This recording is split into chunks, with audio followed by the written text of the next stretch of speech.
मैं आपको बता दूं, अगर आप वॉल्यूम के बारे में सोच भी रहे हो तो आप 99% ट्रेडर से बेटर हो, क्योंकि मैक्सिमम लोग यही गलती करते हैं, वो लोग वॉल्यूम देखते ही नहीं है। कुछ बिगिनर्स मिस्टेक है जो करते हैं, एंड मैंने भी किया था। एक ट्रेडर यूज करता है वॉल्यूम को अपनी स्ट्रेटेजी को और स्ट्रेंथन करने के लिए और उसका प्रॉफिटेबिलिटी बढ़ाने के लिए। कैसे करते हैं मैं आपको बिगिनर फ्रेंडली गाइड में समझाऊंगा, एकदम सिंपल लैंग्वेज में बताऊंगा कि वॉल्यूम कैसे इफेक्ट करता है आपके ट्रेडिंग स्टाइल को, एंड आपको कैसे यूज करना चाहिए वॉल्यूम, ताकि आपका जो प्रोसेस है वो इजी हो जाए।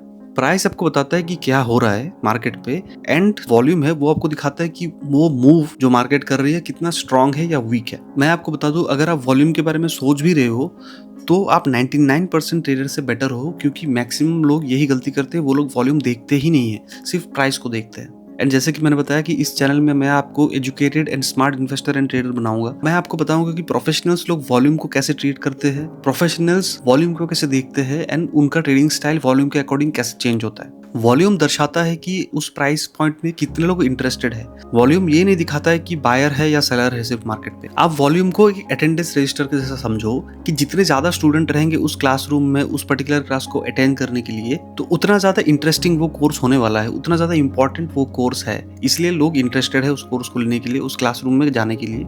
सिमिलरली अगर वॉल्यूम बहुत ज्यादा है तो इसका मतलब ये है कि उस प्राइस पे लोग बाय करने के लिए या सेल करने के लिए बहुत ज्यादा इंटरेस्टेड है।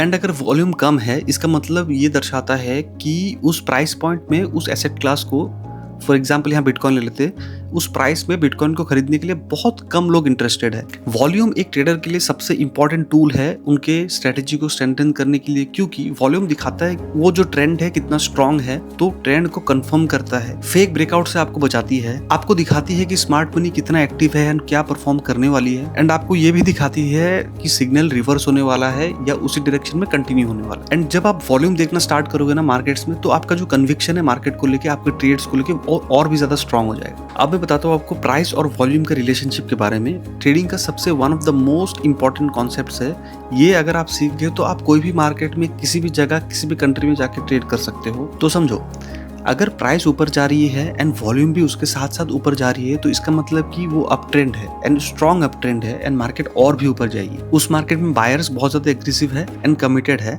अगर आप लॉन्ग पोजीशंस लेके रखे हो तो आपको कॉन्फिडेंस देगा कि उस पोजीशन पे आप बने रहो, इवन इफ थोड़ा नॉमिनल लॉस चल रहा है आपको। जब प्राइस ऊपर जाती है एंड वॉल्यूम थोड़ा घटती है, इसका मतलब ये मूव वीक है, बहुत ज्यादा ट्रेडर्स इंटरेस्टेड नहीं है, एंड ये एक ट्रैप भी हो सकता है। तो आपको ध्यान से ट्रेड करना चाहिए। एंड जब प्राइस नीचे जा रही है एंड वॉल्यूम बहुत ज्यादा बढ़ रहा है, तो उसका मतलब यह है कि पैनिक सेलिंग, जो कि हमें दिखा था कोविड-19 के टाइम पे, लेमन ब्रदर्स के क्राइसिस पे, रिसेंटली जो अभी बिटकॉइन में क्रैश आया, उसमें आप देखिएगा चार्ट में जाके वॉल्यूम कैंडल लगा के बहुत ज्यादा सेलिंग प्रेशर था। मैं चार्ट पे आपको दिखाता हूँ कि ये वॉल्यूम कैसे दिखता है। ये शार्क एक्सचेंज में बिटकॉइन का इथेरियम का चार्ट है।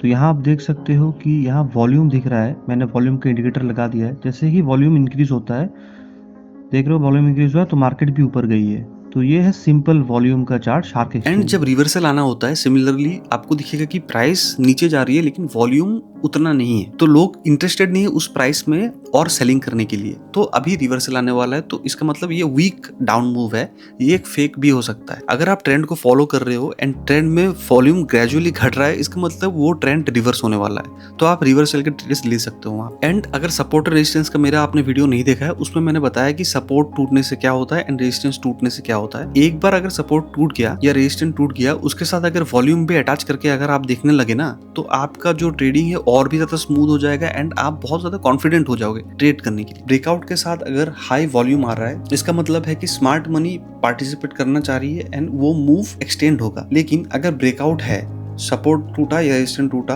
लेकिन वॉल्यूम ग्रेजुअली घट रहा है, तो इसका मतलब कि लोग इंटरेस्टेड नहीं है उस प्राइस पॉइंट में, तो वो ब्रेकआउट फेल भी हो सकता है। एंड जब मैं बताता हूँ कि स्मार्ट मनी वो लोग है जो बड़े प्लेयर है, इंस्टीट्यूशनल इन्वेस्टर्स है या बैंक्स है या म्यूचुअल फंड है या ETF जो लोग देते हैं, या एसेट मैनेजमेंट कंपनी से जो बड़े बड़े हेज फंड है, जो लोग हजारों लाखों करोड़ों से ट्रेड करते हैं, उनका बात कर रहा हूँ मैं। क्योंकि आपका और मेरे पैसे से मार्केट कभी मूव नहीं करेगा, वो एक पॉइंट भी नहीं मूव करेगा, क्योंकि हमारा पैसा बहुत कम होता है। लेकिन वो लोग सेट करते हैं द मूव, तो उनके अगेंस्ट में आपको ट्रेड ले लेना है। वो लोग जिस भी डायरेक्शन में प्राइस को ले जाना चाहते हैं, आपको सिर्फ एक बोट की तरह एक लहर पे आपको जस्ट फ्लोट करते जाना है। उनका जो मोमेंटम है उस मोमेंटम के साथ आपको जाना है एंड थोड़ा सा प्रॉफिट लेके आपको निकल जाना है। आपको उनके अगेंस्ट में कभी भी ट्रेड नहीं लेना है क्योंकि वो बहुत ही ज्यादा पैसे से ट्रेड करते हैं and you can't match their amount of volume they infuse in the markets. तो ये कुछ बिगिनर्स मिस्टेक है जो करते हैं एंड मैंने भी किया था। सबसे पहली बात तो वो लोग सिर्फ प्राइस देख के ट्रेड करते हैं बिगिनर्स, तो उनका जो एनालिसिस होता है वो प्रॉपर नहीं होता। दूसरा है वो वॉल्यूम को कंप्लीटली इग्नोर करते हैं जो कि उन्हें नहीं करना चाहिए।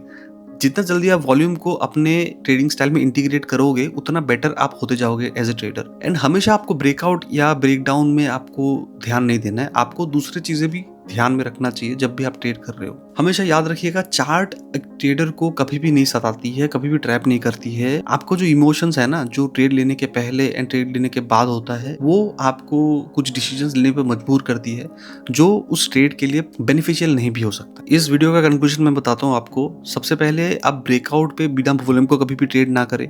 दूसरा है जब वॉल्यूम बढ़ता रहता है उस टाइम पे आप ट्रेंड को एस्टैब्लिश करें कि इसी डायरेक्शन में मेरे को ट्रेंड लेना है, ताकि आप स्मार्ट मनी एंड बड़े इन्वेस्टर्स के अगेंस्ट में ना जाओ। एंड तीसरा है 5 to 10 कैंडल्स का आप मेजरमेंट ले लो, बट ये पॉइंट हम दूसरे वीडियो में कवर करेंगे क्योंकि ये अपने आप में एक बड़ा वीडियो है। तो ये मैंने एक फ्रेमवर्क आप लोगों के लिए सेट किया है कि आपको रेजिस्टेंस और सपोर्ट लेवल मार्क करना है, उसके बाद ब्रेकआउट देखना है। ब्रेकआउट अगर होता है तो वॉल्यूम देखना है। वॉल्यूम अगर आपने देख लिया है, अगर सब कुछ ठीक ठाक है तो आपको रिटेस्ट के लिए वेट करना है एंड फिर आपको ट्रेड लेना है। ये सुनने में बहुत ज्यादा कॉम्प्लिकेटेड लग रहा होगा अभी आपको, लेकिन ये इतना कॉम्प्लिकेटेड है नहीं। जब आप प्रैक्टिस करते रहोगे ना तो ये आपका सेकंड नेचर बन जाएगा। जैसे कि विराट कोहली को अभी अगर बॉल दिखता है तो उसे सोचना नहीं पड़ता, उसका बॉडी ऑटोमेटिकली रिएक्ट करती है 6 मारने के लिए, 4 मारने के लिए। तो सिमिलरली आप भी ऐसा ट्रेन हो जाओगे। अगर आप ट्रेडिंग के चार्ट्स को देखते रहे तो आपका मसल मेमोरी में आ जाएगा, ये आपका भी दिमाग उसी तरीके से चलेगा एंड आपको इतना कंफ्यूजिंग नहीं लगेगा एंड इतना एनालिसिस आप चुटकी में कर लोगे। ये था आपका वॉल्यूम का वीडियो आज के लिए। मिलते हैं नेक्स्ट वीडियो में। Bye bye.